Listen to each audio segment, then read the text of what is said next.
As you may know, the popular show, Ed, Edd and Eddy, has been running for a long time.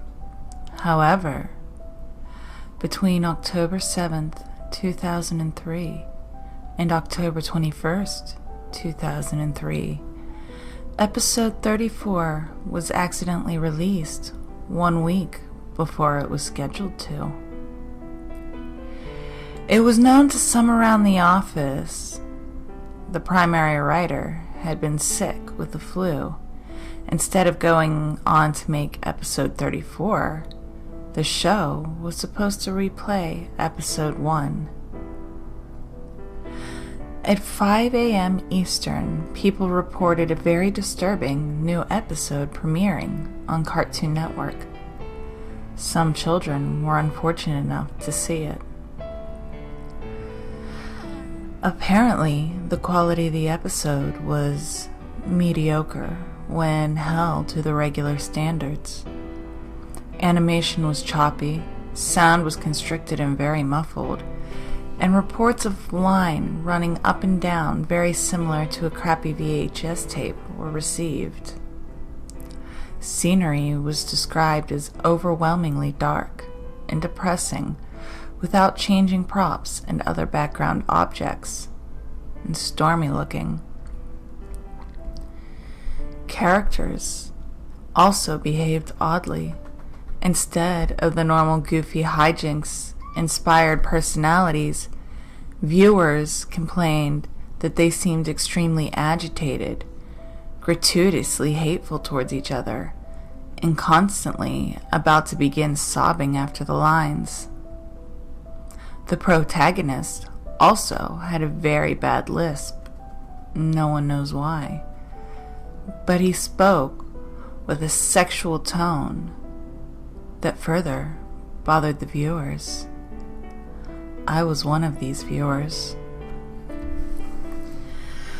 The episode began with Eddy walking down the street with Ed. I noted that Double D was missing.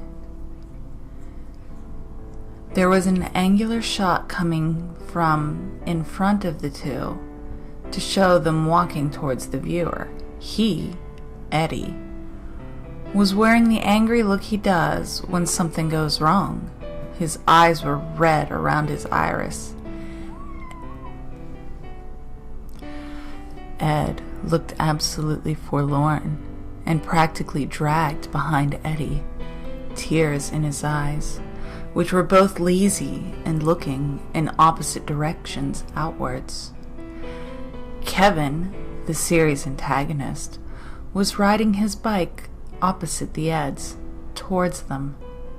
The shot became blurry and low moans were heard coming from Eddy before Kevin hit him, which never happened because the screen went to black. The screen then snapped back and Kevin was again headed towards Eddy. The view was so blurry this time, all I saw was a green blob heading towards a yellow one. Again, the low moan, only this time it sounded like the microphone was broken and a loud static came, greatly overshadowing the moan. A claymation sequence of Double D sleeping in Eddy's bed came up. Honestly, it may just have been abruptness, but I jumped and shivered.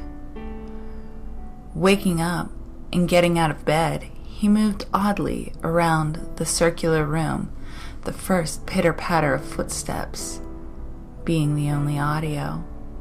The steps sounds were very clear as I was shown a bird's eye around him, scampering around the room. There were no visible doors. Double D began screeching. It sounded like a fisher cat as he moved wildly around the cell of a room faster and faster until the screen began blurring again. The purple room's color swallowing now an orange blur. An extreme close-up of Eddy's front door sat in absolute silence for a maddening long time. At least 2 minutes of dead silence at the door. Next, we see Jimmy and Sarah at a doctor of some sort, probably oral. Jimmy, obstructed in view by a hanging lamp, is crying loudly with Sarah trying to comfort him in an unusually warm fashion. "It hurts, Sarah. It hurts." Suddenly, the door of the room is smashed open by a new character, a dentist.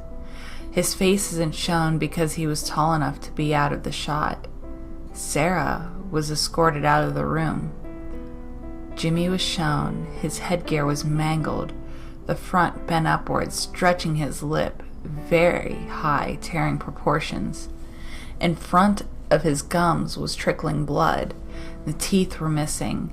The disturbing part was he had lost both arms and legs beforehand, apparently, and sat, a paraplegic. I almost cried as I came to the conclusion that the others had beaten him up and bent his headgear. The camera stayed on his mangled face for a few seconds, still as a picture, silent as ever, and commercials came on. We were instantly assaulted with a very hairy Ralph in his darkened shed, fisting the cow repeatedly. The visual loops and gets blurry again as the scene pans out. Naz is reading a magazine on her couch. The quality is now perfect. Eddy was now alone, without Ed. The quality declines worse than before, and he is still walking. The sun now lightening the mood somewhat as he smiles and begins running. The door is shown again, and we see through Eddy's eyes as he reaches out and opens it. The house is nice and bright, but a badly played violin is blaring, the only audio in this scene, as he makes his way through the house. Eddy opens the door to his room. Johnny is shown under Naz's couch cushions as he crawls out on all fours in a comedic way and pops up behind her, still oblivious.